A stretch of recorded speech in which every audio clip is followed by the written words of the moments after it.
વાયુઓની આપલે. તો વાયુઓની આપલે સામાન્ય રીતે બે સ્થાને થતી જોવા મળે. પહેલું સ્થાન વાયુકોષ. વાયુકોષ એ આપણી શ્વસન સપાટી છે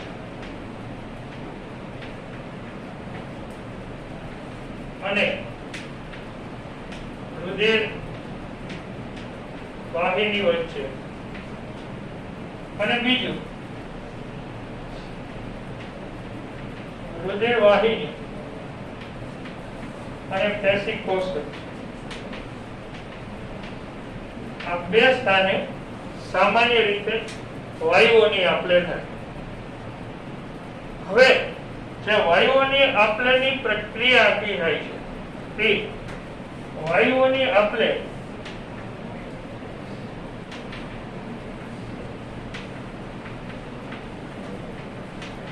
સામાન્ય પ્રસરણના સિદ્ધાંત અનુસાર નથી જોવા મળે. સામાન્ય પ્રસરણ દબાણનો સિદ્ધાંત. સામાન્ય પ્રસરણ દબાણનો સિદ્ધાંત શું કહેવા માંગે છે? તો તમારે આવી ગયો છે વાયુઓના આંશિક દબાણનો સિદ્ધાંત કેમિસ્ટ્રીની અંદર, કે જ્યાં વાયુઓનું આંશિક દબાણ વધુ હોય ત્યાંથી વાયુઓ ઓછા આંશિક દબાણ તરફ જતા જોવા મળે છે. ઓક્સિજનના આંશિક દબાણને આપણે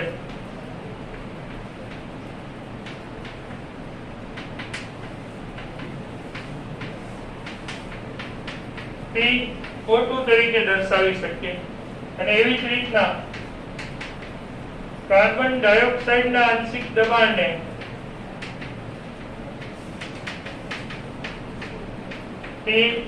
CO2 તરીકે ઓળખાય. ઓક્સિજનના આંશિક દબાણને PO2 તરીકે ઓળખાય અને કાર્બન ડાયોક્સાઇડના આંશિક દબાણને PCO2 તરીકે ઓળખી શકે. હવે આપણે જોતા જઈએ કે સપોઝ ધારો કે આપણી આ શ્વસન સપાટી વાયુ કોષ્ઠ છે.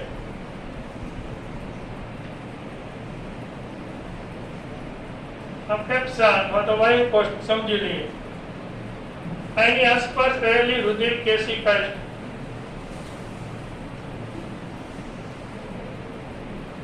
અને આ વાતાવરણનો હિસ્સો છે.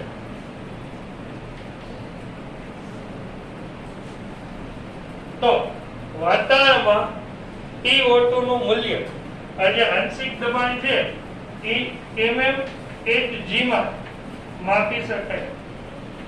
મિલીમીટર દબાણનો એકમનો માપન છે mmHg. તો વાતાવરણની અંદર ઓક્સિજનનું આંશિક દબાણ કેટલું હોય? સામાન્ય રીતે 159 mmHg. વાતાવરણમાં ઓક્સિજનનું આંશિક દબાણ સામાન્ય રીતે કેટલું જોવા મળે? તો કે વાતાવરણમાં PO2 છે 159 mmHg છે. જે તમને ટેક્સ્ટબુકમાં કોષ્ટકની અંદર નીચે આપેલું છે, બરાબર છે. એની સામે કાર્બન ડાયોક્સાઇડ 0.3 હોય છે.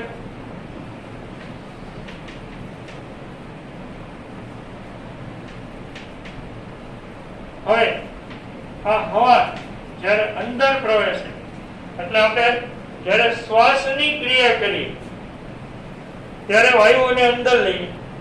શ્વાસની ક્રિયા દરમિયાન જ્યારે વાયુઓને અંદર લઈએ ત્યારે વાયુ કોષ્ઠમાં હવા પ્રવેશે. આ વાયુ કોષ્ઠમાં પ્રવેશેલી હવામાં ઓક્સિજનની માત્રા કેટલી હોય? તો કે વાતાવરણીય હવામાં હોય એના કરતા વધારે હોય કે ઓછી હોય? ઓછી. બરાબર છે. શા માટે? કારણ કે આપણે ભણી ગયા હતા આગળની થિયરીમાં કે ફેફસા ક્યારેય સંપૂર્ણપણે ખાલી થતા નથી, એટલે અંદર હવાનું દબાણ અમુક પ્રમાણમાં હાજર હશે. એટલે જે પ્રવેશે એ હવામાં જે ઓક્સિજન મળશે એ 104 CO2 ધરાવતો હશે, જ્યારે CO2 હશે એ 40 CO2 ધરાવતો હશે. એની સાપેક્ષમાં વાયુ કોષ્ઠ રુધિર કેશિકાના જાળાથી આખું ઘેરાયેલું હોય એવું આપણે શીખેલા હતા. તો વાયુ કોષની આસપાસની જે રુધિર કેશિકા છે, આ રુધિર કેશિકામાં PCO2 40 mmHg હોય. PCO2 કેટલું હોય છે? 40 mm, સોરી 45 mmHg હોય છે, બરાબર. અને PO2 40 mmHg હોય. હવે શું પરિસ્થિતિ થાય? હવે એની કમ્પેરિઝન કરો તો અહીંયા CO2 છે એ કેટલું જોવા મળે છે આપને? પછી સાહેબ અહીંયા CO2 40 mmHg છે, ઓક્સિજન 104 mmHg છે, અહીંયા CO2 કેટલું છે? 45. એટલે રુધિર કેશિકાના રુધિરમાં વાયુ કોષમાં રહેલા CO2 કરતા આંશિક દબાણ CO2 નું વધારે છે. એટલે CO2 સામાન્ય પ્રસરણના સિદ્ધાંત મુજબ વાયુ કોષમાં પ્રવેશે. કેટલો પ્રવેશી શકે? 5 mmHg જેટલો. એના પરિણામે હવે જ્યારે રુધિર આગળ વધે અને શરીરમાં દાખલ થાય, આગળ શરીરમાં પ્રવેશે, એટલે કે ફુફુસ શિરા મારફતે જ્યારે આ રુધિર છે એ હૃદયમાં પ્રવેશે ત્યારે એમાં PCO2 નું મૂલ્ય કેટલું થઈ ગયું છે? 40. તો એની સાપેક્ષ આપણે વિચારીએ તો વાયુ કોષની અંદર ઓક્સિજનનું આંશિક દબાણ વધારે છે, જ્યારે રુધિર કેશિકામાં ઓક્સિજનનું આંશિક દબાણ ઓછું છે.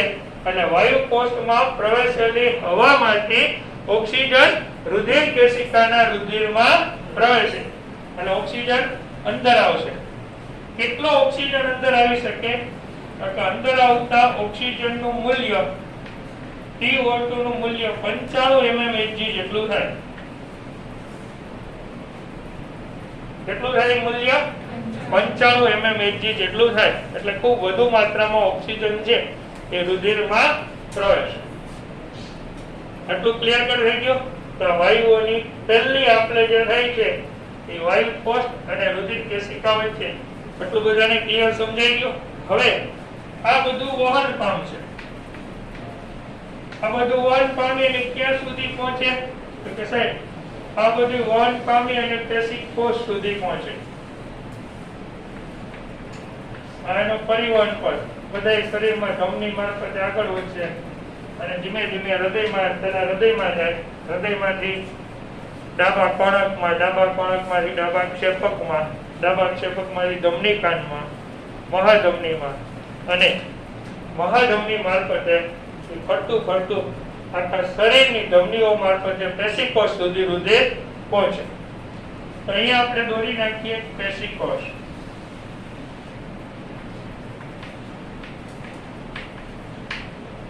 પેશીકોષ પાસે રુધિર પહોંચે ત્યારે PO2 કેટલું હોય છે? 95. અને PCO2 કેટલું હોય છે? 40. એની સાપેક્ષમાં પેશીકોષ પાસે PO2 40 હોય અને PCO2 પેશીકોષ પાસે 45 હોય.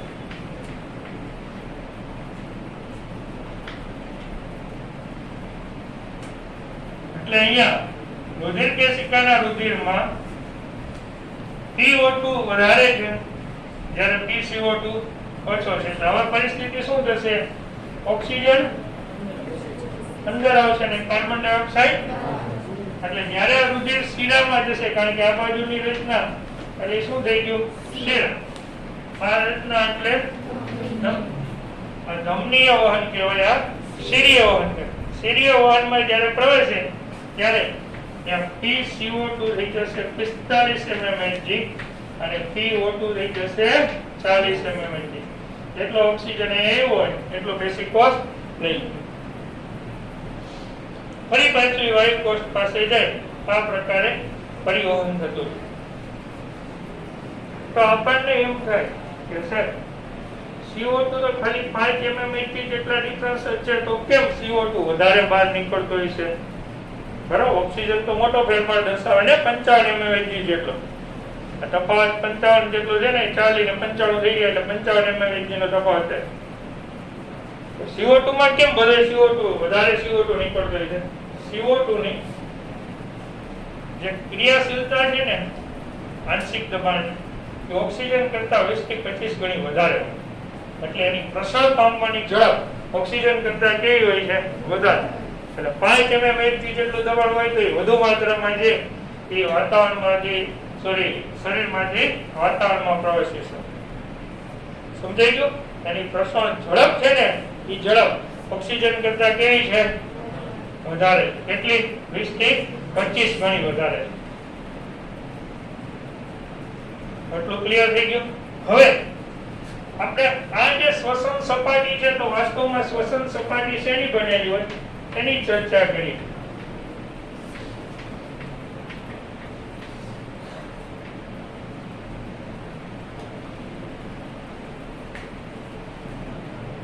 શ્વસન સપાટીની અંદર વાયુકોષની દિવાલ, તો તમને મને બેયને ખબર છે કે વાયુકોષ એક સ્તરીય લાદીસમ અધિચ્છદના બનેલા હોય છે. વાયુકોષ એક સ્તરીય લાદીસમ અધિચ્છદના બનેલા હોય.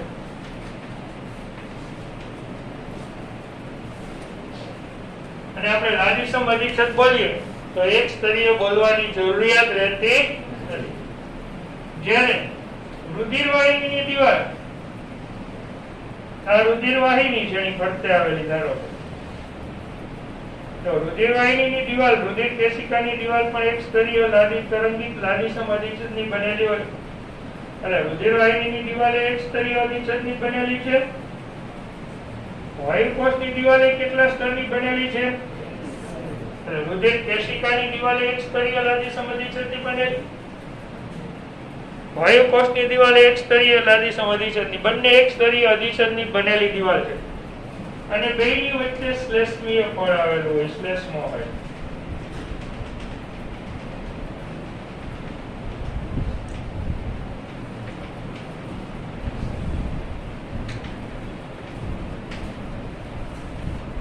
અંદરની દિવાલ આ ત્રણેય ભેગા થઈ જાય. એ ત્રણેય ભેગા થાય એને સંયુક્ત રીતે શું કહેવાય? શ્વસન સપાટી. ત્રણેય ભેગા થઈ જાય અને સંયુક્ત રીતે બોલાય શ્વસન સપાટી. વાયુકોષની દિવાલ, રુધિર કેશિકાની અંદરની તરફની દિવાલ અને બે વચ્ચેનું શ્લેષ્મ પડ. સમજાણું બધાને? વાયુકોષની દિવાલ, રુધિર કેશિકાની વાયુકોષ તરફની અંદરની દિવાલ અને શ્લેષ્મ પડ. આ ત્રણેય ભેગા થઈ જાય એટલે બનતી સંયુક્ત રચનાને કહેવામાં આવે છે શ્વસન પડ. રેડી? એટલો હા કે ના? બરાબર, કમ્પ્લીટ થઈ ગયું. આ શ્વસન સપાટીની જાડાઈ 1 મિલીમીટર થી વધારે ના હોય. 3 લેયરો બને ને તો પણ એની જાડાઈ ખાલી કેટલી જોવા મળે? 1 મિલીમીટર થી હોય છે. એટલે શ્વસન સપાટી જે 1 મિલીમીટર થી વધારે જાડાઈ ધરાવતી નથી. રેડી? તો વાયુઓની આપલેની અંદર એટલું હતું.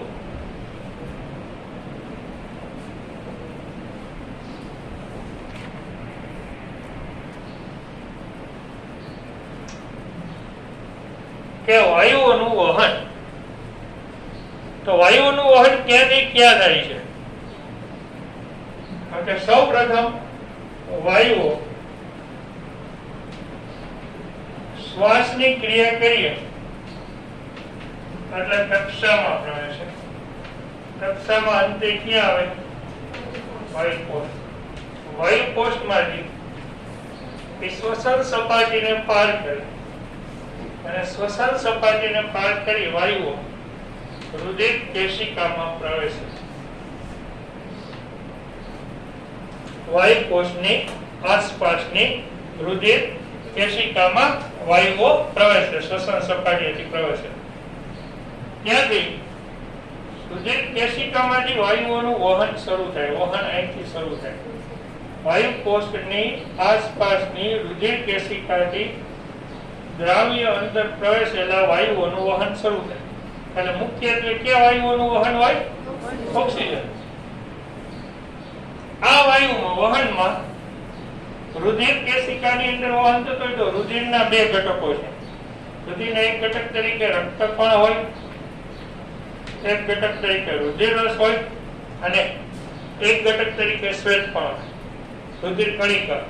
આમાં આપણે શ્વેત કણ કે રુધિર કણિકા કે કામના નથી એટલે એને ધ્યાનમાં લેવાના નથી. રક્તકણ રુધિર કેશિકામાં આવેલા ઓક્સિજનના 97% ઓક્સિજનનું વહન રક્તકણ કરે અને બાકીનો ઓક્સિજન છે એ રુધિર રસમાં દ્રાવ્ય રહી અને વહન કરે. એટલે મોટા ભાગનો ઓક્સિજન રક્તકણમાં આવેલા હિમોગ્લોબિન ના બંધારણમાં રહેલા આયન સાથે જોડાય અને વહન પામે. રક્તકણમાં હિમોગ્લોબિન હોય, હિમોગ્લોબિનમાં આવેલું ખનિજ તત્વ આયન હોય અને આયન સાથે જોડાય અને કોણ વહન પામે? ઓક્સિજન. અને કેટલો ઓક્સિજન વહન પામે? કુલ અંદર પ્રવેશેલા ઓક્સિજનનો 97% ઓક્સિજન. હવે આ ફરતું ફરતું બધું પેશિકોષ પાસે પહોંચે.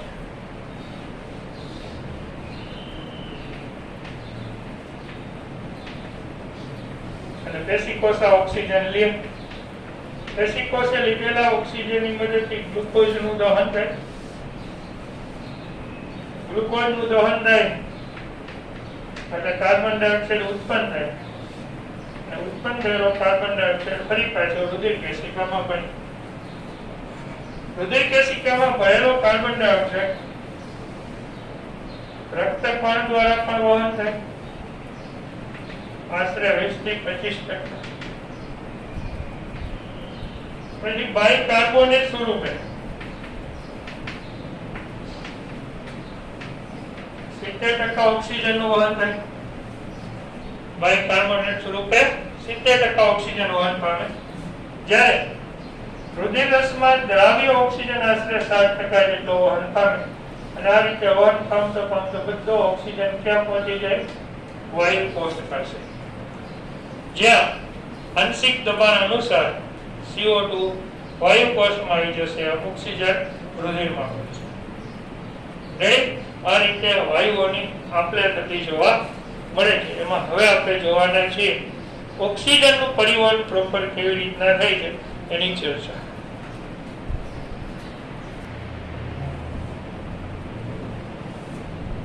ઓક્સિજનનું વહન. તો ઓક્સિજનનું વહન છે એ રુધિર દ્વારા બે ઘટકોની મદદથી થાય. રક્તકણ અને રુધિર રસ. રક્તકણમાં હિમોગ્લોબિનમાં રહેલા Fe સાથે O2 જોડાય અને આ રીતે કુલ 97% O2 નું વહન રક્તકણ દ્વારા થાય. રુધિર રસમાં દ્રાવ્ય થઈ O2 નું વહન થાય અને આ રીતે કુલ આશરે 3% જેટલા ઓક્સિજનનું વહન થતું જોવા મળે છે. હવે એક રક્તકણમાં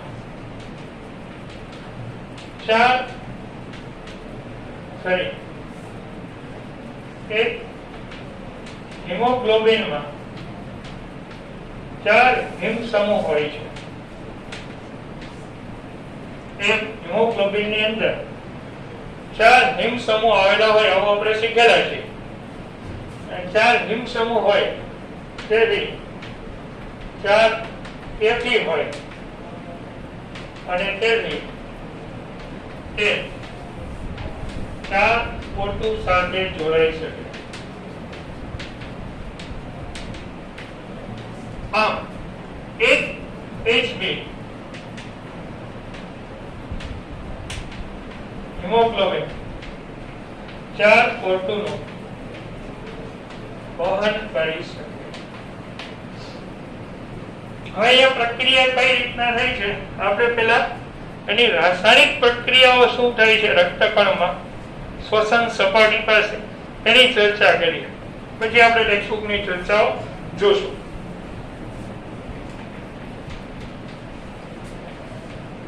શ્વસન સપાટી પાસે થતી ક્રિયા.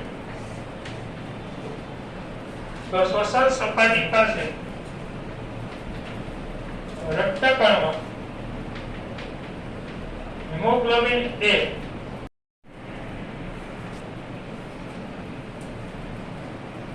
આપણે જોઈએ તો શ્વસન સપાટી પાસે રક્તકણમાં Hb એ HHB સ્વરૂપે હોય અને આ HHB O2 સાથે જોડાય HHbO2 બનાવે ઓક્સી હિમોગ્લોબિન અથવા તો ઓક્સી હિમોગ્લોબિનિક એસિડ અને આ રીતે HHbO2 જોડાય HHbO2 બને. હવે રક્તકણમાં સર્જાયેલા KHCO3 સાથે HHbO2 ની પ્રક્રિયા થાય એટલે HHbO2 અથવા KHCO3 એટલે K પ્લસ હોય HCO3 માઈનસ હોય H પ્લસ થઈ જાય અને HbO2 માઈનસ અને પ્રક્રિયા થાય એટલે બને KHbO2 અથવા H2CO3 અને HbO2 એટલે પોટેશિયમ ઓક્સી હિમોગ્લોબિન HbO2 એટલે શું થાય પોટેશિયમ ઓક્સી હિમોગ્લોબિન. આમ શ્વસન સપાટી પાસેથી પેશીકોષ સુધી O2 નું વહન એ HbO2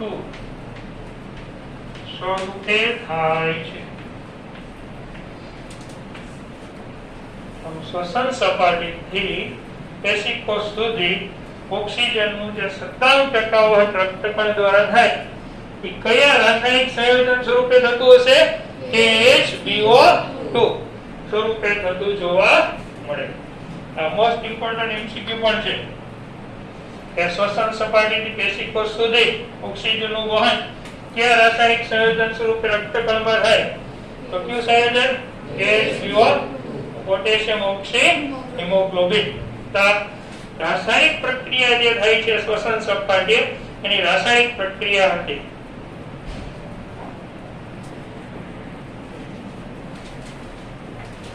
હવે આપણે જોઈએ